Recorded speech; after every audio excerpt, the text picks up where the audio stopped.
until she saw her husband chop down that love-pledged begonia tree. The woman finally realized this relationship had come to an end, so she bit her finger and wrote a blood letter, put on the long-sealed ceremonial robes, and danced the final sacred dance of her life. As the dance ended, her life also came to an end. Only at this moment did the man regret deeply. It turned out the woman was a priestess who could only dance the sacred dance 3 times in her life. The first time she danced to bless her husband's victorious return. The price was losing her sight forever. At that time he vowed to cherish her for the rest of his life, never letting his wife dance a second time. But later the man was on the verge of death from severe poison. The wife couldn't bear to break her VOW, offering the second sacred dance to save his life. Unexpectedly, upon waking, the man mistook the scheming woman for his savior, even taking her back to the prince's mansion as the princess. Now the scheming woman was plagued by serious illness. The husband actually came to ask the wife to dance a third time, completely forgetting his initial VOW. The woman begged her husband to reconsider, but was accused of being selfish and cold. At this time, the maid came to report the scheming woman's condition had worsened. The husband pushed his wife aside and rushed into the room, not knowing this final dance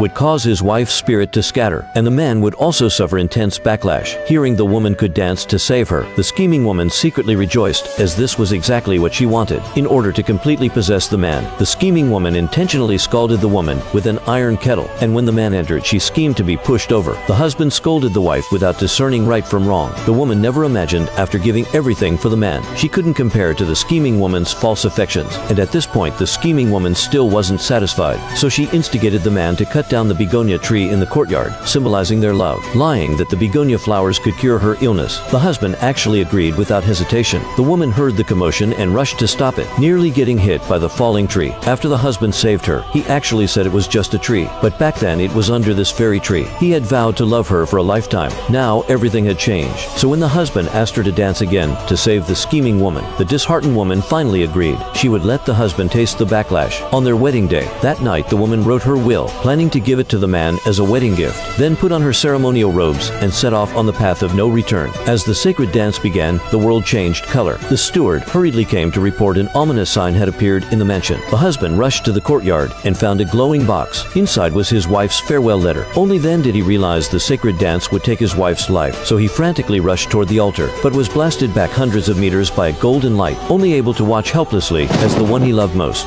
walked step by step toward death.